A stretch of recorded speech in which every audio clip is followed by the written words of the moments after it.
Shalom Elohim, haleluya, puji nama Tuhan, semangat pagi, Bapak Ibu Saudara yang dikasihi Tuhan kita, Yesus Kristus. Jumpa lagi bersama saya Pendeta Samuel Mawuntu dalam Renungan Pagi ke 2919 hari, Renungan Pagi di mengudara, puji Tuhan.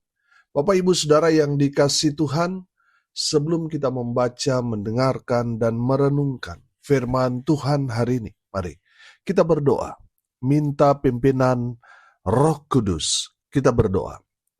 Bapa di surga, berbicaralah kepada kami semua. Pakai firman Tuhan ini untuk menegur kami, menasihati kami, meneguhkan iman percaya kami, dan memberkati kami semua. Di dalam nama Tuhan Yesus yang adalah firman Allah yang hidup, kami berdoa. Amin. Haleluya. Bapak Ibu Saudara yang dikasihi Tuhan, bersama dengan saya kita akan belajar Alkitab dari kitab Kejadian sampai kitab Wahyu. Mari buka Alkitab kita. Wahyu pasal 8 ayat 6 sampai ayat 13. Di bawah perikop keempat sangkakala yang pertama. Dan ketujuh malaikat yang memegang ketujuh sangkakala itu bersiap-siap untuk meniup sangkakala. Lalu malaikat yang pertama meniup sangkakalanya, dan terjadilah hujan es dan api bercampur darah, dan semuanya itu dilemparkan ke bumi. Maka terbakarlah sepertiga dari bumi dan sepertiga dari pohon-pohon, dan hanguslah seluruh rumput-rumputan hijau. Lalu malaikat yang kedua meniup sangkakalanya, dan ada sesuatu seperti gunung besar yang menyala-nyala oleh api, dilemparkan ke dalam laut, dan sepertiga dari laut itu menjadi darah. Dan matilah sepertiga dari segala makhluk yang bernyawa di dalam laut, dan binasalah sepertiga dari semua kapal. Lalu malaikat yang ketiga meniup sangkakalanya, dan jatuhlah dari langit sebuah bintang besar, menyala-nyala seperti obor, dan ia menimpa sepertiga dari sungai-sungai dan mata-mata air. Nama bintang itu ialah Absintus, dan sepertiga dari semua air menjadi absintus, dan banyak orang mati karena air itu, sebab sudah menjadi pahit.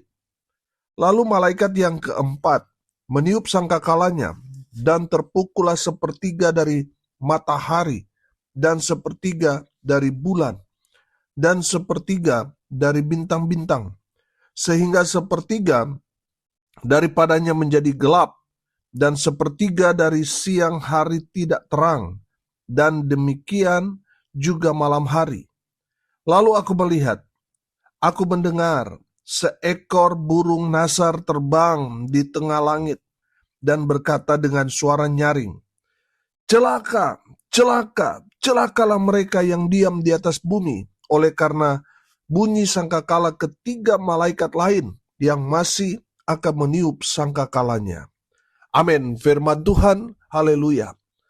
Bapak Ibu Saudara yang dikasihi Tuhan, dari kebenaran firman Tuhan ini kita dapat melihat apa yang akan terjadi di hari-hari terakhir. Sangat mengerikan. Kalau kemarin kita masih belajar tentang meterai, meterai itu bicara tentang apa yang menjadi rencana Tuhan yang akan terjadi di akhir zaman. Dan hari ini kita belajar tentang sangkakala. Sangkakala ini bicara tentang eksekusi rencana Tuhan dalam meterai itu. Amin. Apa yang terjadi ketika sangkakala itu ditiup? Sangkakala yang pertama di ayat 7. Lalu malaikat yang pertama meniup sangkakalanya, dan terjadilah hujan es dan api bercampur darah, dan semuanya itu dilemparkan ke bumi. Maka terbakarlah sepertiga dari bumi dan sepertiga dari pohon-pohon, dan hanguslah seluruh rumput-rumputan hijau. Bapak Ibu Saudara yang dikasihi Tuhan, di sangkakala yang pertama, yang hancur itu apa? Rumput-rumput hijau, pohon-pohon. Saudara, ini bicara tentang pangan. Saudara, di sangkakala yang pertama, semua bahan-bahan pangan itu hancur, lebur. Kalaupun ada sangat langka. Karena apa saudara? Sepertiga dari bumi, sepertiga dari pohon-pohon, hangus, seluruh rumput-rumputan hijau, hangus terbakar. Saudara, yang terjadi pada akhir zaman itu, semua pangan saudara akan terbakar, langkah, susah nyarinya saudara. Dan apa yang terjadi? Kelaparan di mana-mana. Saudara, sangkakala yang kedua, ayat 8 dan ayat 9. Lalu malaikat yang kedua meniup sangkakalanya, dan ada sesuatu seperti gunung besar yang menyala-nyala oleh api, dilemparkan ke dalam laut. Dan sepertiga dari laut itu menjadi darah, dan matilah sepertiga dari segala makhluk yang bernyawa di dalam laut, dan binasalah sepertiga dari semua kapal. Saudara yang dikasihi Tuhan, sangkakala yang kedua, gunung besar menyala, dilemparkan ke laut, dan sepertiga dari laut itu menjadi darah, sepertiga di laut itu mati, sepertiga kapal binasa. Artinya apa?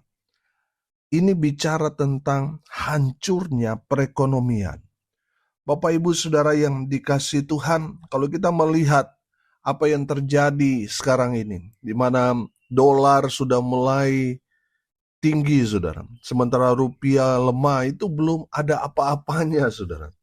Buktinya apa? Kita masih bisa beli beras, kita masih bisa makan walaupun mahal saudara.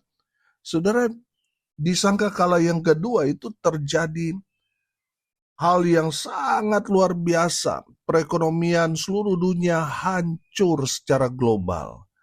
Dan semua akan menjadi serba sulit. Saudara yang dikasihi Tuhan, sangkakala yang kedua yang hancur adalah perekonomian. Yang ketiga, saudara, sangkakala ketiga, saudara perhatikan ayat 10 dan ayat 11. Lalu malaikat yang ketiga meniup sangkakalanya, dan jatuhlah dari langit sebuah bintang besar, menyala-nyala seperti obor, dan ia menimpa sepertiga dari sungai-sungai dan mata-mata air. Nama bintang itu ialah Absintus. Dan sepertiga dari semua air menjadi absintus. Dan banyak orang mati karena air itu, sebab sudah menjadi pahit. Saudara yang dikasihi Tuhan, inilah yang akan terjadi di akhir zaman, di mana air yang menjadi sumber kehidupan akan menjadi racun. Saudara, ini bicara tentang yang akan terjadi di akhir zaman. Ada banyak ajaran palsu, ada banyak kepahitan meracuni di dalam gereja. Saudara yang dikasihi Tuhan, ini banyak sekali yang akan terjadi di akhir zaman ini. Banyak orang sudah percaya, sudah melayani, tetapi masih menyimpan akar kepahitan. Saudara yang dikasihi Tuhan, kalau saudara tidak bertobat, saudara akan mati binasa. Saudara, ini bicara tentang ajaran palsu yang berkembang, yang banyak orang berpikir, wow, ini gerejanya besar, pengikutnya, anggota jemaatnya banyak, ini sudah pasti ini yang paling benar. Gerejanya ini sudah pasti jalan tol masuk surga, tapi ternyata ajaran palsu. Bapak Ibu Saudara, bintang besar jatuh. Ini memberikan satu indikasi bahwa orang yang kita berharap dia dapat membawa kita mengenal Tuhan, tapi ternyata menyesatkan orang banyak. Saudara yang dikasihi Tuhan, kalau kita melihat sekarang ini banyak sekali saudara, orang nggak sadar kalau mereka sudah hidup di jalan yang salah. Kalau kita tegur malah kita yang kena marah saudara. Bapak Ibu saudara yang dikasihi Tuhan, hati-hati. Jangan saudara ikut gereja karena gerejanya populer, pendetanya itu top, lalu saudara melihat jumlah anggota jemaatnya sampai ratusan ribu atau jutaan. Saudara harus juga kritis pada pengajarannya. Kalau pengajarannya tidak sesuai dengan firman Tuhan, saudara harus mengkritik pengajaran itu. Jangan saudara iya-iya aja saudara, padahal saudara sudah dibawa ke dalam jurang maut. Dan ini yang terjadi. Absintus, bintang besar, jatuh.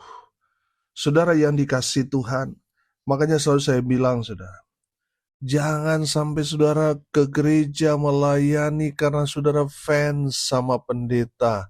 Pendetanya saudara mungkin sangat-sangat murah hati, suka sekali memberikan bantuan, lalu saudara dalam tanda kutip jatuh hati, jatuh cinta dengan pelayanan hamba Tuhan itu. Akhirnya saudara bergereja melayani karena mungkin pendeta saudara itu baik hati, suka menolong, ganteng, masih muda dan sebagainya.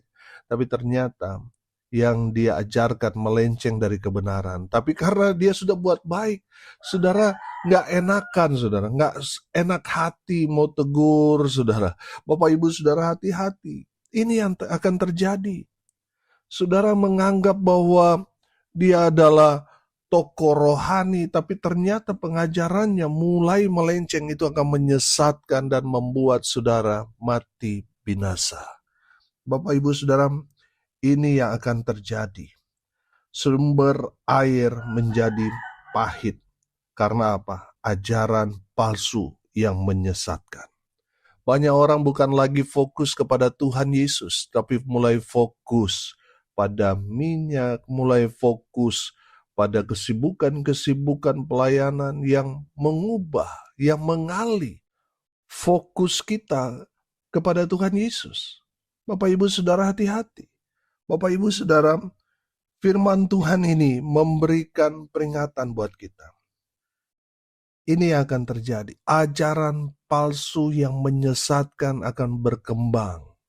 Dan banyak orang tersedot, terhisap pada tokoh, pada gereja yang nyaman, yang besar, pendetanya populer, tapi mereka yang hidupnya tidak benar, ajarannya tidak benar, sudah pasti akan jatuh dan banyak yang terseret.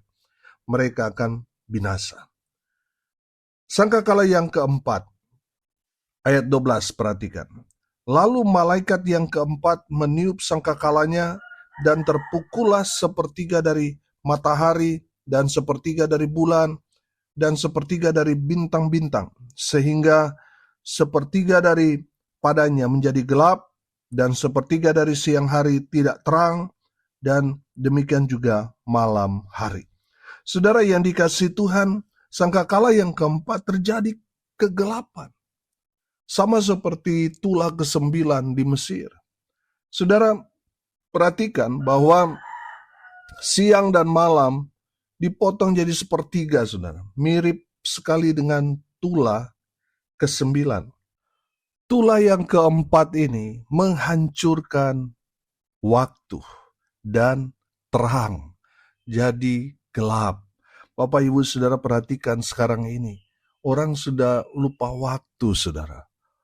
Mereka sibuk dengan pekerjaan, dengan segala kesibukan mereka, sibuk dengan hobi, dengan game mereka, sibuk dengan handphone mereka, sampai lupa waktu. Coba saudara perhatikan.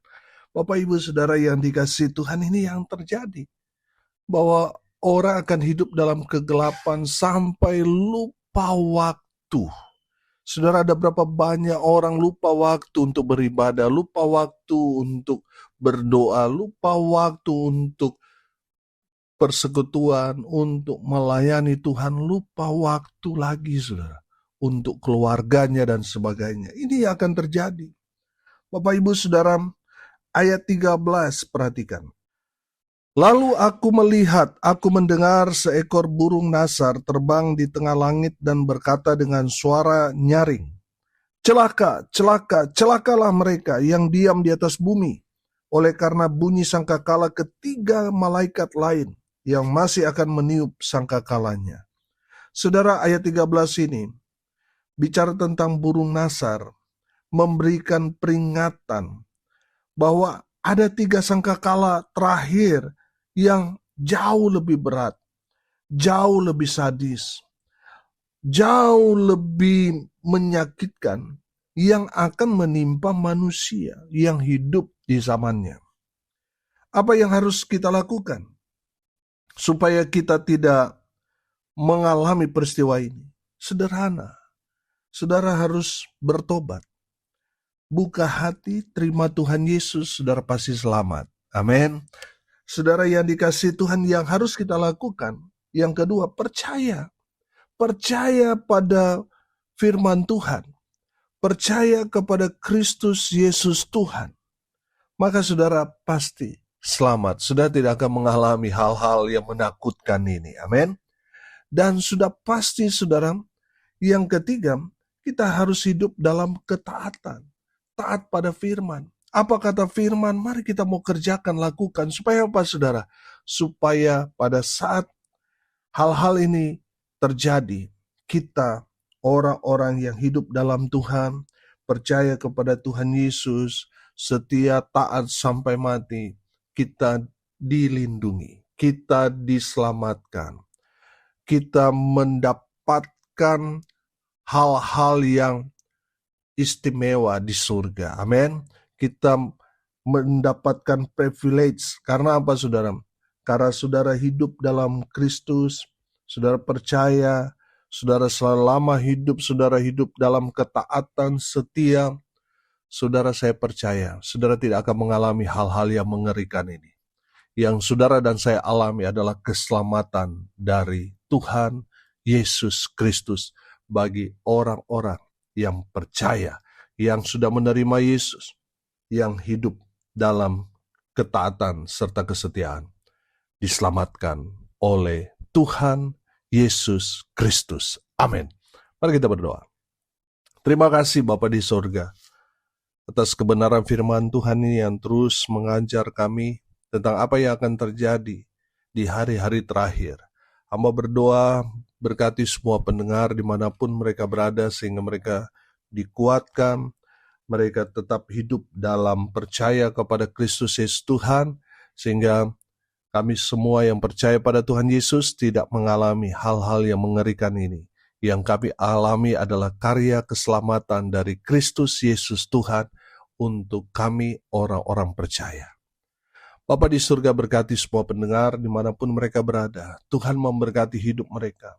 Rumah tangga mereka diberkati. Usaha, pekerjaan, pelayanan mereka dibuat beruntung berhasil dalam segala hal. Mereka yang sakit Tuhan sembuhkan. Mereka yang lemah Tuhan kuatkan. Hibur mereka yang berduka cita. Dan hamba berdoa biarlah berkat surga turun memenuhi semua pendengar. Bapak Ibu Saudara yang dikasihi Tuhan, arahkanlah hatimu kepada Tuhan dan terimalah berkat dari Tuhan Yesus. Tuhan memberkati engkau dan melindungi engkau. Tuhan menyinari engkau dengan wajah-Nya dan memberi engkau kasih karunia. Tuhan menghadapkan wajah-Nya kepadamu dan memberi engkau damai sejahtera di dalam nama Tuhan Yesus, sumber daripada segala berkat. Bapak Ibu Saudara yang percaya, diberkati Tuhan, katakan amin. Puji Tuhan. Bapak Ibu Saudara yang dikasihi Tuhan, kalau saudara merasa diberkati melalui renungan pagi ini, bagikan juga kepada saudara-saudara yang lain supaya mereka juga diberkati, karena untuk itulah kita dipanggil untuk jadi berkat. Salam kasih dari Bali. Saya Pendeta Samuel Mawuntu. Sampai jumpa besok pagi. Tuhan Yesus memberkati kita semua. Haleluya.